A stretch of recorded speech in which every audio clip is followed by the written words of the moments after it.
Os níveis psicogenéticos. Aqui eu coloquei de um lado os níveis que foram campo de estudo da Emília Ferreiro e aqui os níveis que o GEMPA desenvolveu. Então vamos lá, rapidamente eu só vou ler para vocês porque eu vou explicar isso depois. Nós temos pré-silábico 1, pré-silábico 2, silábico, silábico alfabético e alfabético. A criança passa por esses 5 níveis que Emília Ferreiro propôs e quando chega bem aqui, ela ainda não está alfabetizada. Ela vai ser alfabetizada quando chega bem aqui no alfabetizado 1, que é do GEMPA, que vai do 1 até o 4. Quando nós estamos realizando um teste da psicogênese, nós então utilizamos 4 palavras, é um ditado, de 4 palavras com uma frase. Quando nós estamos realizando o teste da psicogênese, tendo como referência o GEMPA, que é para os alunos alfabetizados, nós utilizamos em média 10 palavras, isso aqui pode mudar, não é rígido, pode ser 10, 12, dependendo do que o professor queira explorar e identificar com esses alunos, e um texto, porque os níveis alfabetizados, eles modificam. Se eu faço uma avaliação no nível da palavra e não faço no nível do texto, quando eu pego o texto, esses níveis aqui podem mudar. Então, por isso que eu tenho que fazer o ditado das palavras e um texto, porque eu preciso fazer a análise tanto na palavra quanto no texto. Como realizar o teste da psicogênese? Aí aqui é até o nível alfabético. Vamos lá, então 4 palavras no mesmo campo semântico. Eu vou realizar o teste da psicogênese. Aí, eu vou fazer um ditado de 4 palavras, mas não podem ser quaisquer palavras. Eu preciso pensar antes que palavras são essas. Geralmente, a gente pega um texto, trabalha esse texto com essas crianças, vamos dizer, a cigarra e a formiga, uma fábula bem conhecida. A cigarra e a formiga. A gente trabalha a cigarra e a formiga com as crianças, lemos um texto, fazemos interpretações orais. Dependendo do nível da criança, vai ficar realmente no nível da interpretação oral, né, da turma. Se for uma turma mais avançada, a gente faz uma interpretação escrita. A gente pede para eles conversarem entre si, para eles se familiarizarem com o tema, que é o texto. Depois nós pensamos nas 4 palavras. Aí aqui a primeira coisa é que elas precisam ser do mesmo campo semântico, ou seja, elas precisam fazer parte do mesmo grupo. Eu vou pedir para elas escreverem 4 nomes de materiais escolares. Então, borracha, lápis, apontador, giz. Depois precisa ser substantivo concreto. Por quê? Olha só, eu peço para a criança escrever cadeira. Uma criança vai escrever cadeira. A outra criança vai escrever tristeza. Alguém aqui já viu tristeza? Já viu a tristeza? Não, ninguém nunca viu. Mas vocês já viram cadeira? Já. A mesma coisa acontece com a criança. Se eu peço para ela escrever tristeza, ela pode pensar o seguinte: eu nunca vi tristeza. Aí é uma criança que está na hipótese anterior ao pré-silábico 1, que é a hipótese pictórica, que eu vou falar para vocês daqui a pouco o que é.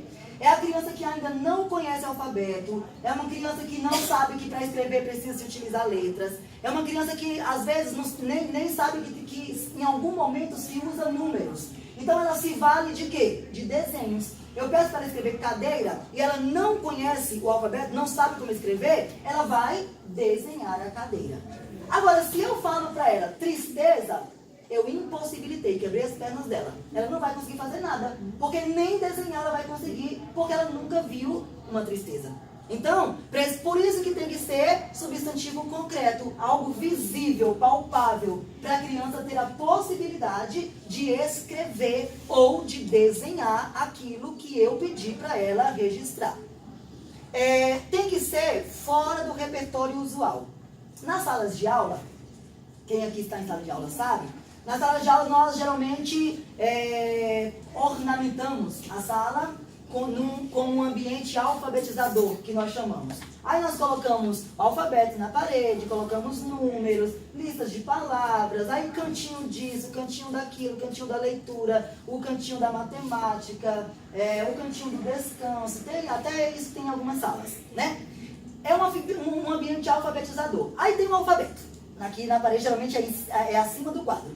Todos os dias tem as atividades de rotina, os professores alfabetizadores. São atividades que eles fazem todos os dias. Todo dia nós vamos ler o alfabeto, todo dia nós vamos ler os números, todo dia nós vamos ler um texto, todo dia nós vamos contar quantos somos, vamos ver quantas meninas, quantos meninos, quem faltou, quantos faltaram. Isso são atividades de rotina. E uma das de rotina, então, é ler o alfabeto. Aí vamos lá, ler o alfabeto. A, B, C. Aí daqui a pouco, João, que letra é essa? É a letra G. Aí João não sabe. Aí vamos lá, João, repete comigo. G de gato.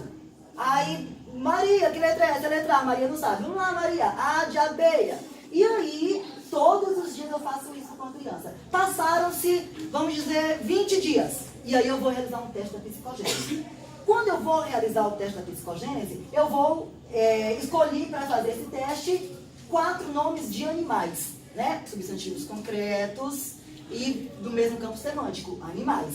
E aí, eu vou pedir para o João escrever gato. João não sabe escrever. Porém, de tanto eu falar com ele todos os dias, que é o G do gato, ele vai escrever alguma coisa desse gato. Mesmo que ele não saiba o alfabeto, por exemplo. Mas ele já fotografou na mente como se escreve gato. Aí talvez ele vai faltar uma letra, vai inverter letras, mas ele vai escrever. Na hora que eu for fazer a interpretação do resultado, isso não vai ser fiel. E a intervenção também que eu vou fazer depois não vai ser fiel. Porque eu utilizei uma palavra que esse aluno utilizou e que ele mostrou para mim, não porque ele sabia, mas porque ele decorou, por exemplo. Então, não pode ser uma palavra do repertório usual, não pode ser uma palavra que a criança tenha contato todos os dias, por exemplo, porque senão ela vai registrar não o que ela sabe, mas o que ela decorou, como ela viu, o que ela viu diariamente. Evitar sequências de vogais iguais. Olha só a palavra, abacate. A. As 3 primeiras sílabas são formadas com a vogal A, né? Abacá. Se eu peço para uma criança que ainda não está alfabetizada, ela está no nível pré-silábico, silábico, ela tem muitos conflitos. E um dos conflitos é não aceitar que uma palavra seja escrita com 2 letras iguais, juntas. Imagine 3, né? Ela vai escrever, ela vai pensar, abacate. A primeira, quando eu abro a boca, eu falo A. Aí quando eu abro a boca de novo para falar a outra, eu falo A também. Porque muitas delas não pensam que tem a consoante, só ouvem o som da vogal. Aí eu falo A também, mas eu não posso escrever 2 vogais juntas. Elas têm esse conflito. E aí vai dificultar a escrita dessa criança por conta dessa simples junção de vogais iguais. Então, quando eu for escolher uma palavra para fazer o teste da psicogênese, tem que ser palavras em que as sílabas sejam compostas por vogais diferentes. Então, pera pode ser, banana, nunca, jamais. 3 As aí na composição da palavra inteira, das 3 sílabas, né? Uva pode ser, melancia pode ser, né? Então, vogais diferentes nas sílabas. O teste tem que ser individualmente para esses alunos que estão até o nível alfabético. Por quê? Começou o nome? Assim? Kaique. Eu chamo Kaique. Kaique, vamos fazer o teste da psicogênese. Aí, é diferente eu fazer o teste com ele bem aqui perto. Por quê? Eu vou falar pro Kaique, escreve melancia. E aí eu estou olhando para o Kaique escrevendo melancia. E aí o Kaique vai registrar, eu estou olhando para ele. Vou olhar se ele começou em cima, se ele começou embaixo, se ele começou à direita, se ele começou à esquerda. Isso eu preciso analisar também quando eu vou realizar o teste da psicogênese. E aí ele está escrevendo, eu estou olhando. Quando ele termina de escrever, eu preciso pedir, Kaique, leia o que foi que você escreveu. Às vezes, quando o Kaique termina de escrever melancia, ele nem se lembra mais que palavra é essa. E aí ele vai dizer para mim, professor, eu não sei. E aí eu vou ter que começar tudo de novo. Agora pensa o que é eu fazer com os meus 28 alunos e o Kaique que não sabe nada está ali no meio, né? E aí vamos lá, melancia. E aí todo mundo escreve melancia. Eu não sei se o Kaique lembrou da palavra melancia. Aí eu não sei se ele pensou certo, porque quando eu peço para ele ler, ele pode ler melancia assim, ó. Melancia. apontando o dedo. Melancia. Se ele faz isso, ele está no nível da psicogênese. Se eu peço para ele ler melancia, e ele lê melancia assim, ó, melancia, contínuo, ele vai estar em outro nível da psicogênese. Se eu não faço individualmente, não tem como eu perceber isso. Então, por isso que é importante, até o nível alfabético, fazer o teste individualmente, porque tem muita coisa para eu, enquanto professor, perceber nesse meu aluno durante a escrita. Frase com a palavra de sílaba.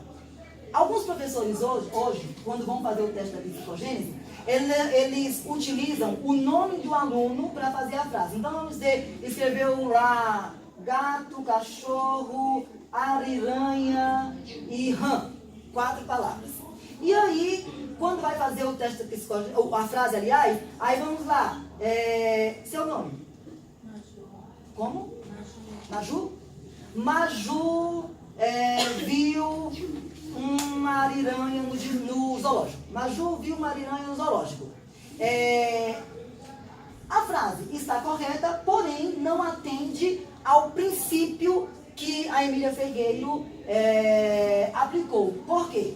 Geralmente, os pais em casa ensinam a criança a escrever o nome. Não ensinam? Ensinam. Os professores, quando os alunos chegam na sala, geralmente, a primeira coisa que eles fazem é ensinar o nome.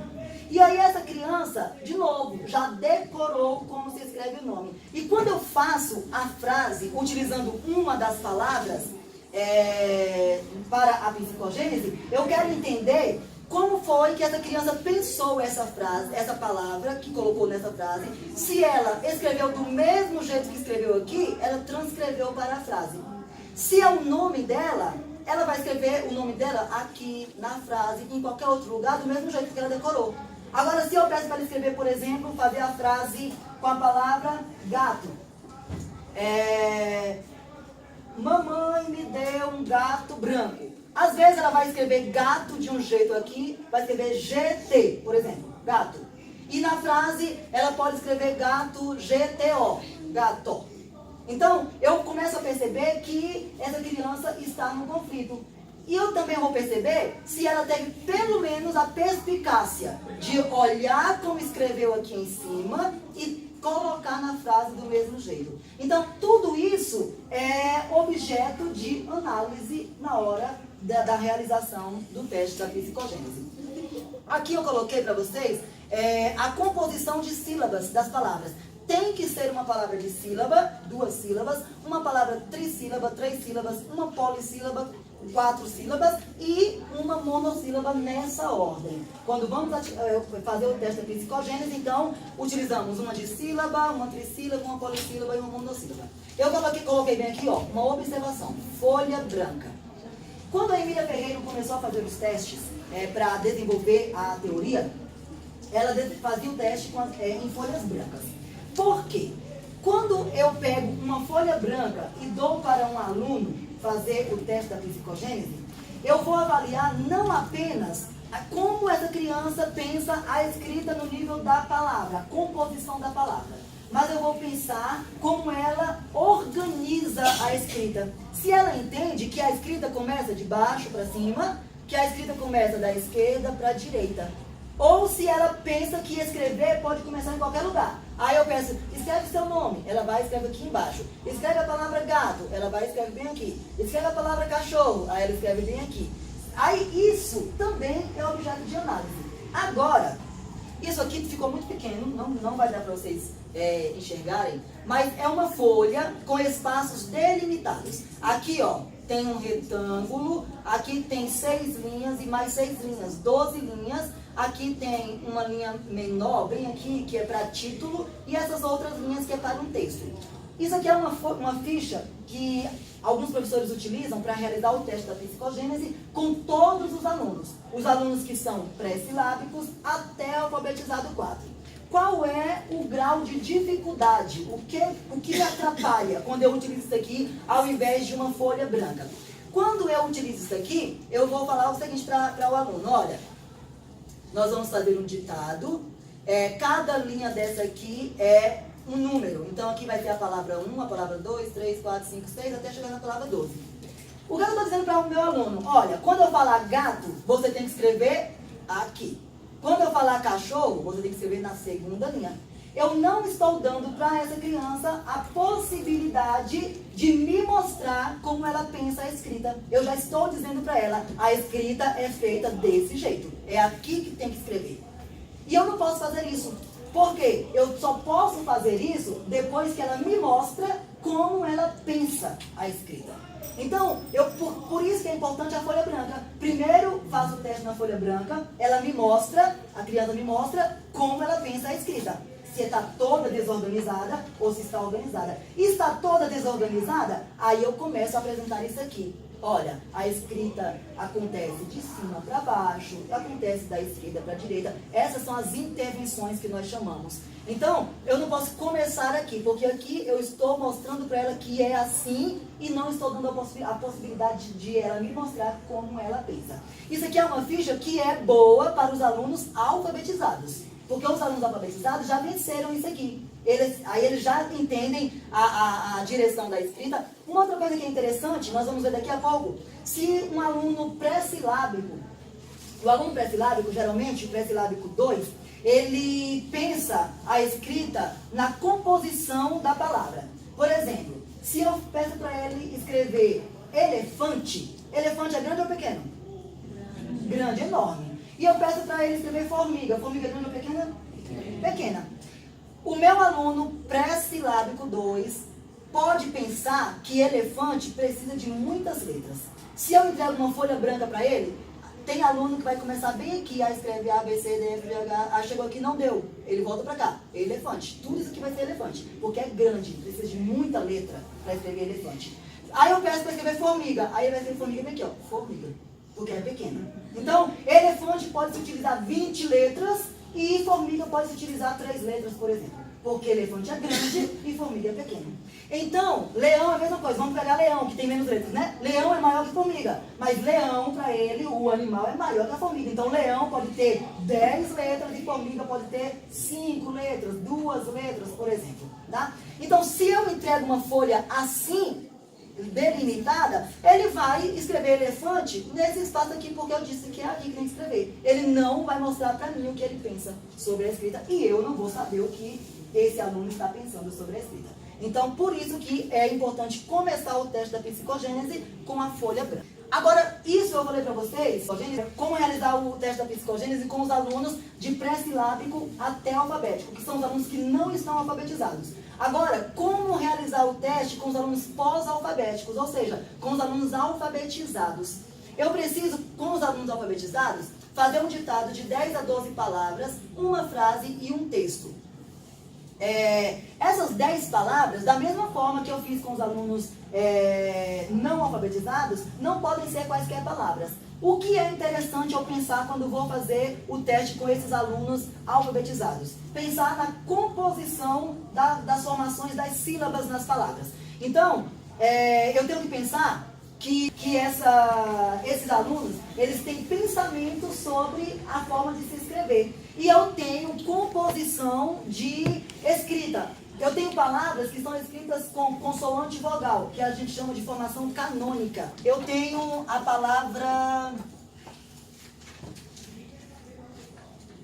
cocada, consoante, vogal. Então eu preciso pensar, na hora de realizar um teste, com o meu aluno alfabetizado, que eu preciso possibilitar a ele uma escrita nessa composição. Uma palavra que tenha essa composição, consoante vogal. Isso aqui, ó, consoante vogal, consoante vogal, consoante vogal, que a gente chama de formação canônica. Eu preciso possibilitar a esse aluno que escreva uma palavra em que essa ordem seja invertida, que primeiro venha a vogal. Espada, por exemplo. Então aqui eu tenho vogal, consoante, inverteu. Eu preciso possibilitar isso a ele. Por quê? O meu aluno alfabetizado 1, ele ainda pode não aceitar isso aqui. E aí, quando eu peço para ele escrever espada, ele ainda está nessa composição. O que ele vai fazer? Inverter. Aí ele vai escrever cepada, em vez de espada, porque ele ainda não aceita isso aqui, ainda não compreende. Então, eu preciso pensar nessas composições. Aí eu preciso pensar em uma formação de sílaba, consoante, vogal, consoante. Consoante, vogal, consoante. Jornal. Consoante, consoante, vogal. Consoante, consoante, vogal. Professor. Eu preciso pensar numa composição de, vamos dizer, essa palavra aqui, ó. Pneumonia. Pneumonia. Consoante, consoante, vogal. Aqui vogal, mas aqui não interessa não, só me interessa isso aqui. E uma consoante desacompanhada de vogal na mesma sílaba. Quando eu separo, fica assim, né? Pneumonia. Então, na mesma sílaba, eu tenho uma consoante que está desacompanhada de vogal. Eu posso ter uma outra, assim, ó, que na palavra também ela está desacompanhada de vogal. Aqui, ó, está desacompanhada de vogal. Mas quando eu separo, uma consoante fica de um lado e a outra fica de outro. Então, eu preciso pensar em todas essas composições quando eu vou fazer um ditado para o meu aluno realizar o teste da psicogênese, os alunos alfabetizados. E ali tem outras questões que eu coloquei para vocês, as nasalizações, por exemplo, anta, o an, né, com N, tan, com N da tampa, nasalização no tio, irmã, né? Então, pensar nessas nasalizações, pensar em possibilidades em que se pode trocar letras. Eu peço às vezes para a criança escrever jeito, e muitas delas trocam o J, esse som J, troca por X, troca por CH. Então, eu preciso possibilitar essas escritas.